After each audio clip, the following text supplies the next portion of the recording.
We are at Contursi Terme, a town nearby Salerno in Italy. And specifically, we are at the spa, hotel, restaurant of Rosapepe. And we have the luck to have met the owner, which is Lucia Lina Rosapepe. This is a wonderful place, spa, health spa, in which all can have a beauty massages and everything, and I'm sure she will be talking about.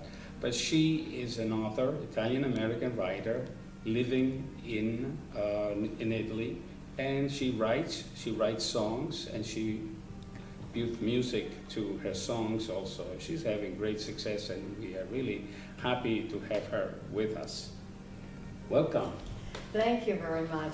Now, you were, of course, on the last meetings, we met, and we know that you came from USA. You were born there. In Providence, Rhode Island. Providence, yes. Rhode Island. Right. And then you came to Italy. Yes, I came at 30 years old.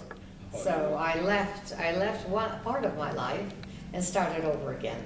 Tell us a little about this place here, because this is unique in certain sense, and it's very successful, and I think it's thanks to your energy and you think of it a little bit of American know-how, right? Yeah, it probably did. Yes, no? it did, because we Americans take chances also. This is a family business. It goes back to 1907 as far as the founding of the Rosapepe family. Of this thermal health spa. But this water goes back to thousands of years. Even the Romans came here. Because Pliny il Vecchio, the old Pliny, who was nothing but a reporter for the Roman Empire. He was a writer. He was a writer, and he would go around looking at various points and then write about them and send, let's say, the various persons to these areas. And this, we have been written up in the writings of Pliny il Vecchio, 2,000 years ago. The point on the Sele River, which is the river that is right below us, where the rocks become white. And to us, what do you mean by this becoming white? We have a very, very important water. This is a water that brings up many of the deposits. Deposits are sulfur, there's calcium, many minerals, and these minerals come up in mineral salts. And it's good for the health. Yeah, and this is excellent for your health. It's excellent for your skin, for psoriasis, for various types of skin problems, for inhalation treatments, because this is very important, because all of these sulfur and all of the minerals in the salts are micronized. So tell us, when you came here to inherit this? I came here, let's say it was my father's portion of his inheritance. And so yes. And you improved it, I imagine. And I came at let's say, a very strategic time, let's say, because what happened was that I came and I was starting to get used to the business. I was very fortunate to meet my fiancé, and we had an earthquake, the 1980 earthquake. So everything that was here was destroyed. So you married? I got married on, nobody gets married on the 31st of December, on New Year's Eve. I did. Because my husband at the time was in politics, and the mayor said, listen, this is the only time I can give you off is between the arrival of because we have roulotte, which would be the trailers, and then we had the compounds, these special trailers that are much heavier. So between there were 3 weeks, he said, okay, come back the 17th of January. Yeah. And so this is what happened. This is very successful, because I can see it was renovated, the building. This was renovated, and yes. People come here by the busloads, I can see that. Yes, we have two types of clients. We have the clients that come for the cures. You see, here in Italy, the cures are homeopathic cures, and they are sustained by the government. The government pays a portion of the cures, depending on the tax bracket of the people, if they are retired, and all of the various So situations. this is really Yes. recognized as a health benefit. Yes, a health benefit, and we have the various cures. We have the mud baths, the baths of the water, application of mud for arthritis, and then the inhalation treatments, which is excellent for sinus problems, bronchitis, asthma, and then we have gynecological treatments too. The way I see it, this is a multi-million-dollar enterprise. So in a way, I have to congratulate you. Well, we're trying to build it up. Let's say, it is growing. It is growing as far as, if you want to quantify it. But here we are in Italy. It's a little bit different than the United States. We pay, let's say, at my rent, I pay 55% of my rent to taxes. So that if anyone wants to do something, it is very, very difficult. Very difficult. There's a philosophy of government that is not ours, and I don't know if they're going to change, because they have gone toward the idea of giving pensions to everyone and having easy money. Our program is not going to be on politics. Here we work. Yeah. Yes. On our last interview, we spoke about Ino Gatto Bambino, and we spoke a lot about it. How is it coming? It's a selling? Well, this is a, at the moment, I've been developing certainly the book. I'm speaking with 2 publishing companies that are interested in it for national distribution. But I use it very much for the area here, the Naples, Campania, Avellino, Puglia, this area where we are, the local area, because I have invented, let's say, we call it il Natale didattico, a didactic Christmas, yes. So you want to teach So the children children come here. I have them for over an hour and a half here. We're always, of course, children that from 3 to 10 years old, because they have to still believe in Santa Claus. And they come here, we spend the day with them, giving them, let's say, an insight into the music, into the piano. I have the girls come in, the animators that will have their costumes, act out all of the action, and we are trying to bring in people in this area. You have also written Rubare non paga. Yes, because what in English will be, it doesn't pay to steal. It doesn't pay to steal. It is a fable, isn't it? It is a fable, and it has to do with the slot machines. This is a situation that is worldwide. The idea that you become a slot machine addict. And Italy, that's a severe problem. It's a severe problem, and truthfully, something has to be done. Someone has to talk against it. So you talk about, you put it in a fable where animals talk. Right, animals talk. What happened was that il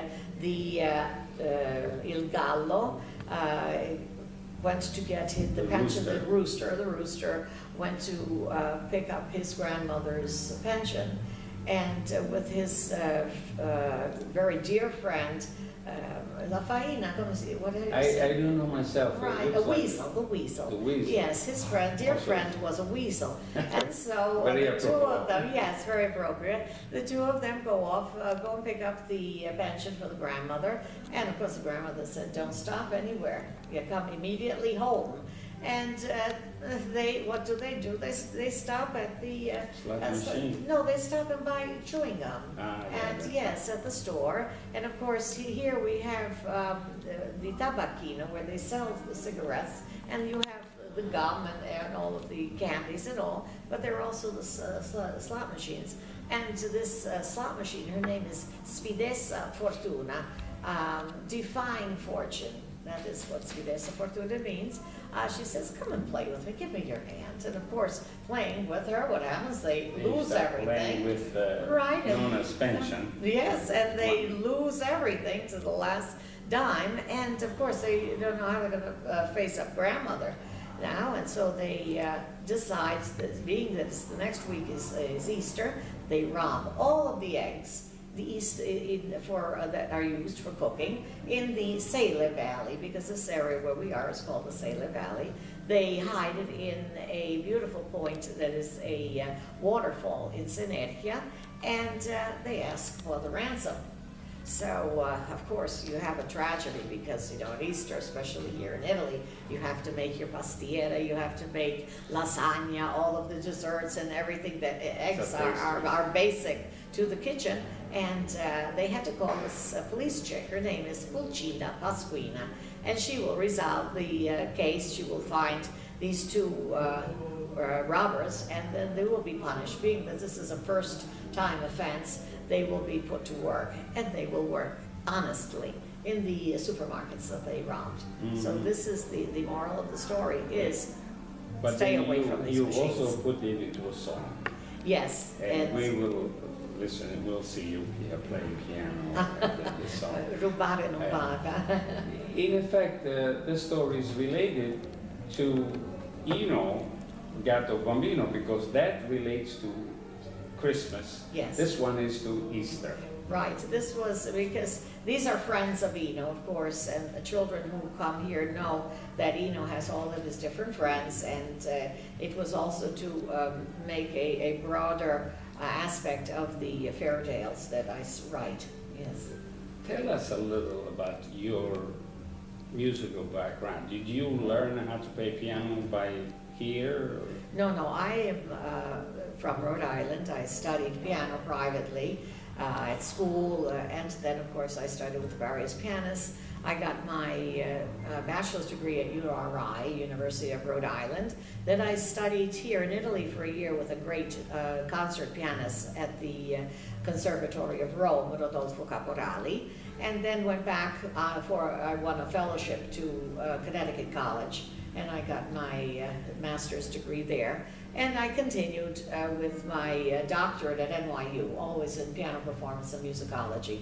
Of course, I was very fortunate to get a job at Bryant College, and I also taught at Providence College. Music, always music or piano. So, yes, so music composition should be yes, and so it just came natural. Certainly, I can't devote my time to the orchestration because I haven't got the time really with the business and all. But I would. But you do write also. You write the songs. I write the songs. I write the lyrics, and I write the stories. And children's stories. And I basically children's stories, because I started this way. I was inspired by my cat. My cat at home, Eno. That's his name, Eno. And this Santa Claus, of course, has always been very dear to me. Being in a foreign country, I think maybe the things that are most very special to you, you cling to those remembrances. And this was Christmas. Yes, and you have the cat, you have Christmas, and these are the two things that... You also wrote a song on L'amicizia. L'amicizia, because I don't write only children's songs. But many of my songs that I write, even these in Ino Gatto Bambino, are not, they're allegorical. Because one is, Amica mia ti lascio qui, my dear friend, I leave you here, and thanking the doll that had raised the cat for all the instruction they'd given. The other one, io sogno, io spero, io credo, I dream, I believe. And I go ahead. These songs are in form of poetry. These are poetry. These are poetry, yes. Free poetry. Yes. Freestyle. Freestyle poetry. Instead, with L'amicizia, don't ask me how these things come into my mind. Many times when I'm home or when I'm ironing my husband's shirts, I think these are the moment that I have more inspiration. And the ideas come, or else I hear a couple of words. I have written a song at the moment that maybe a very important national singer will be singing. Dimmi perché, tell me why. I don't know. So that since, but in this song, L'amicizia, it was a necessity of my part to speak about what is really friendship, amicizia, and it follows friendship in 3 stages. My mother always used to tell me a poem the rose is a lovely flower. It's a flower of youth. It is born, it matures, and it dies, and it doesn't come back anymore. And this is yes, and this is the friendship. This is something that reflects the poem. The friendship in this is as I composed it, speaks about friendship between children.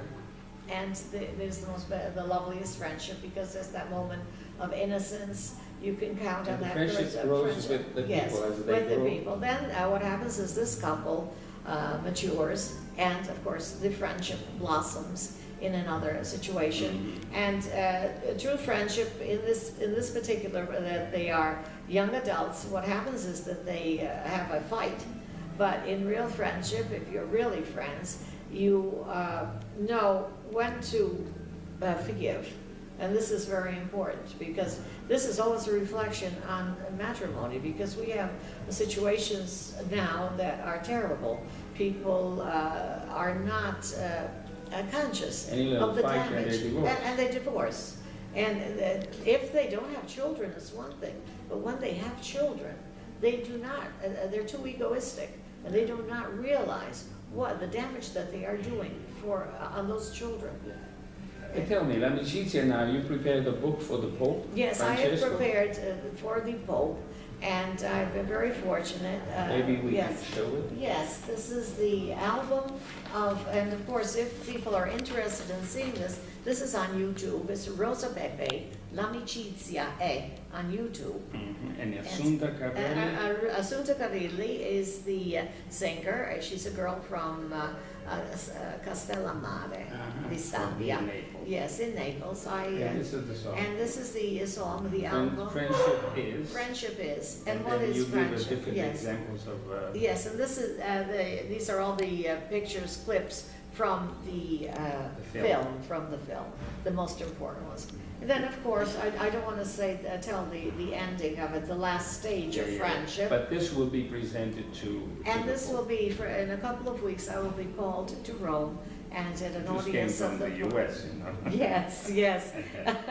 And I will be presenting it. I'm very, very happy about this, because it's a completion of a dream, a realization of it. Tell us about the musical progress, or the writings that you have been, the composer, I should say. I have been asked by the pastor of the next town over to write a musical, and I have written a musical speaking about this sanctuary that has been created, because before it was just a little chapel, and then of course with the various situations, religious situations, it has become a sanctuary. And he asked me to write a story about the whole thing. What happens is that a relief, a basso rilievo, a relief of the Madonna was found in this spot, and they couldn't move it. And so what happened was only this contadino, this farmer, with his donkey, were the persons that found it, and then felt the necessity of making this chapel, the Madonna of the Consolation, and La Consolazione. And so you wrote the... And so I wrote the whole story about it, and what has happened was, what was very important here, that while they were building the church, we have the sanctuary of San Gerardo, Saint Gerard, not too far from here. And at the time, San Gerardo was on his deathbed. He died very young. And this farmer went... She was local. He was local here, because you have Sant'Alfonso di Liguori, who wrote Tu scendi dalle stelle.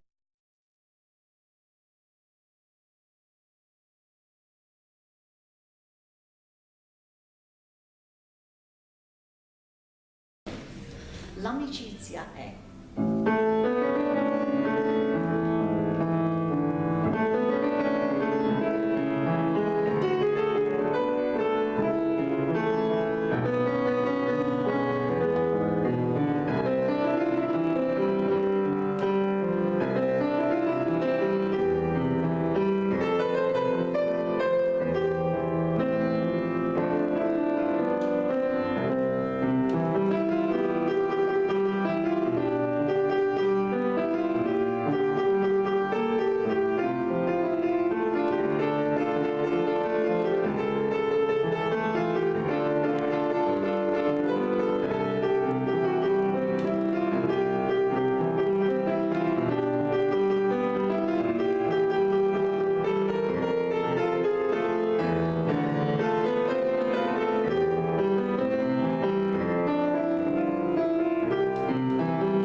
Prego, prendi la mia mano.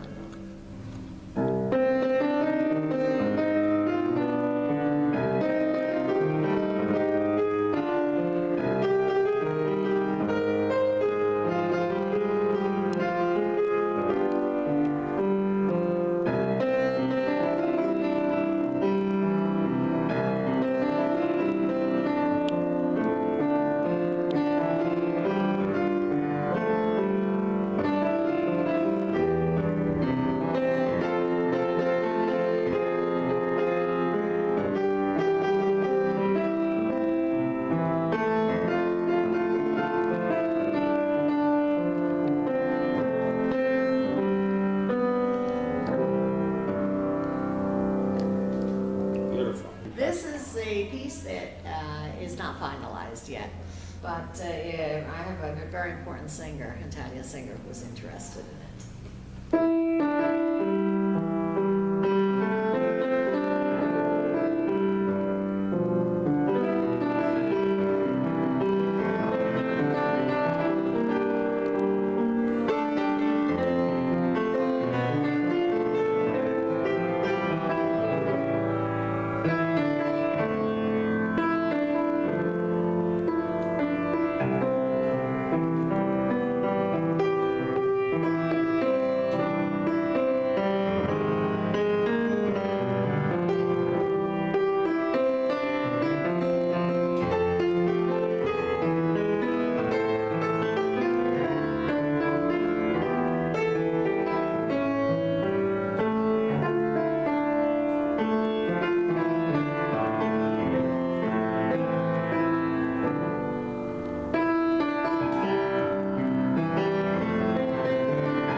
Bravo.